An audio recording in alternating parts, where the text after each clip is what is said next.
Do Mengão, vocês acompanharam aí as últimas informações com o Globo Esporte. Agora vamos aqui, pessoal, com ESPN, trazendo as últimas informações do Mengão.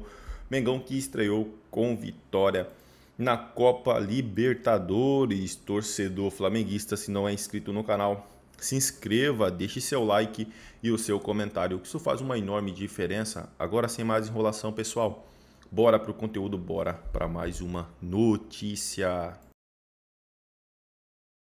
Ué, ele é lateral esquerdo porque ele está jogando melhor na lateral esquerda do que tudo que ele já tentou apresentar na lateral direita. E ontem ele jogou na lateral direita e novamente foi muito bem. E o Pulgar, sem palavras, assim, o Pulgar para mim, ele com o Felipe Luiz se estabeleceu ainda mais no meio-campo do Flamengo e ontem, e aí com a ausência nos últimos 2 jogos de um meia de criação, que é o que a gente está vendo, acho que fica ainda mais nítido a importância do Pulgar com a bola no pé. Ele ali com o Léo Ortiz, na parte de defesa, são os caras que estão conseguindo ali quebrar os adversários com passes ali para frente, para justamente fazer a organização de ataque do Flamengo. O jogo, a análise passa pelas ausências também, Marra? Passa. E passa pelas mexidas. A gente pode falar que é coincidência, né? Porque 1 minuto depois das mexidas sai o gol, mas não é só coincidência, né? Porque mexe na posição do Bruno Henrique e o Bruno Henrique participa do lance do gol. O Bruno Henrique seria o Juninho, estaria lá na área. Mas ninguém faria o que o Bruno Henrique fez pro Juninho. A assistência, né? A característica do Bruno de jogar por ali, né? Só somando as mudanças, Mar, o passe que o Alexandro dá pro Cebolinha nas costas da defesa do Tátira que o Ayrton Lucas também não estava conseguindo fazer. E o Alan pressionando mais alto. Acho que a gente tem que falar, se você destacou, né, Jailson, lados positivos, eu esperava de novo mais o De La Cruz, né? Sim. Já caiu no ar? Caiu no ar. Respira fundo. Sério? Mas tá assim? Não, então, eu acho... ontem, inclusive, tinha uma discussão antes do jogo. De botar o De La Cruz para fazer a função do Arrascaeta. Porque poderia ser, né? No River ele fez isso. E colocar o De La Cruz para ser esse terceiro homem, o cara de... Mas da acabou criação. Luiz Araújo. Hã? Acabou Luiz Araújo. Sim, de ser o cara da criação. Mas o De La Cruz já teve que fazer essa função no Flamengo e não foi bem. E aí ele, como dupla do Pulgar, tá jogando melhor do que nessas tentativas que foram feitas dele ser o quarto homem do meio campo, né? De ser ali o cara que chega um pouco mais na área. Mas ele ainda já melhorou fisicamente, já está conseguindo entregar um pouco mais tecnicamente, mas ainda não chegou perto do De La Cruz. E no lance do gol, Jailson, rapidamente estava falando, estava repassando ali. Sim. Foi negociado, tendo que resolver. Ontem mesmo o Alacian entrando no ataque. O próprio zagueiro, se eu não estou enganado, acho que era João Vitor o nome dele. Se eu, enfim, posso ter errado. Um monte de Matheus que apareceu. Matheus Gonçalves, o Matheus França, enfim.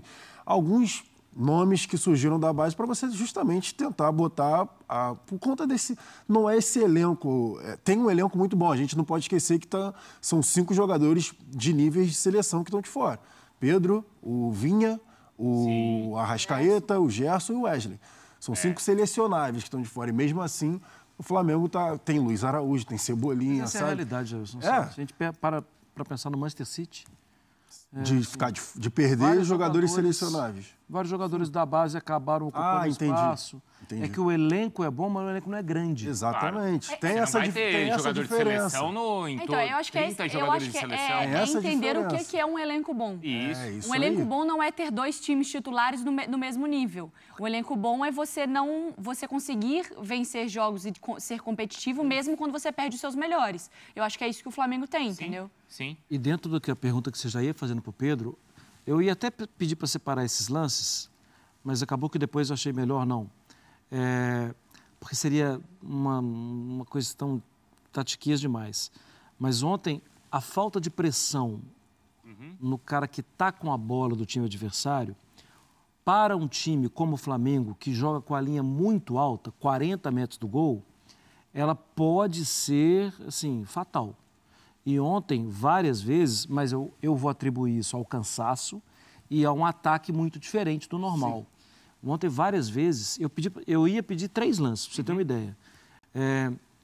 Deixaram de pressionar alto, aí você tem que ganhar na bola alta. O zagueiro contra o atacante, você tem que ganhar. Porque senão 2 segundos depois está na área.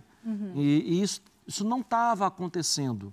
Mas eu vou colocar na conta da viagem, do cansaço e da falta de entrosamento. E é compreensível, né? É compreensível. Nessa de elenco, Pedro, Henrique Torre, ontem o gol foi marcado pelo Juninho, que vai aparecendo aí, vai chamando a atenção. Né, Mari? Ele já caiu nas graças da torcida e a Mariana não entendeu a origem do apelido que você estava explicando e ela queria só que você esclarecesse, então, qual é o apelido dele. Olha, tem caído cada vez mais nas graças da torcida. Um golzinho na final de campeonato, no Fla-Flu, também ajuda bastante, né? E ele entrou muito bem também no segundo jogo ali, foram 2 lances anulados, com participação direta do Juninho.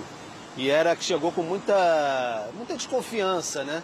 O Juninho, porque veio do Karabag, esse nome já é um tanto quanto folclórico até quase, né? Lá do Azerbaijão, enfim.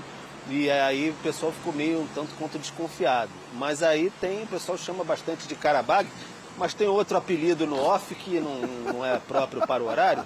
E eu vou deixar para lá, porque eu sei que você é muito provocador, mas todo mundo sabe aí. Mas enfim, tá caindo nas graças da torcida o Bravo Juninho, que é uma pessoa gente boa também, sabe? No trato, no dia a dia, etc. E quase um embaixador do Azerbaijão também. Disse que é muito bacana conhecer o Azerbaijão, o grande Juninho. Deve ser. É isso aí, torcida do Mengão, e vamos aqui para mais uma notícia. Dirigente do Flamengo confirma a contratação de Rafael Veiga do Palmeiras. Não deve acontecer. O jogador seria uma alternativa para De Arrascaeta no meio de campo do rubro-negro. A diretoria do Flamengo foca em contratações para o Super Mundial de Clubes, competição que acontece apenas no meio da temporada. Jorginho é o jogador que está encaminhado, mas a diretoria também avalia uma outra situação no clube. Recentemente, De Arrascaeta apresentou problemas físicos, lesões recorrentes pelo rubro-negro e também na seleção uruguaia. O princípio, com detalhes também divulgado pelo Bola VIP Brasil, a diretoria estaria de olho em uma alternativa ao atleta. O nome que surgiu recentemente foi de Rafael Veiga, titular do Palmeiras na equipe paulista. O camisa 23 é criticado pelo atual desempenho. Entretanto, em 15 partidas, o atleta balançou as redes em 2 oportunidades e anotou 7 assistências. Segundo informações de Jorge Nicola, um dirigente do próprio Flamengo confirma que no atual momento não há nenhum contato, sondagem ou real interesse por parte do rubro-negro, ou seja, é apenas um rumor no futebol nacional. O rubro-negro também entende que mesmo se mostrasse interesse em contratar um meio-campista, o Palmeiras poderia dificultar qualquer possibilidade de negociação. É isso aí, torcida do Mengão. Eu agradeço a vocês pela companhia. Se não é inscrito no canal, se inscreva, deixe seu like e o seu comentário, que isso faz uma enorme diferença. Desde já agradeço, valeu.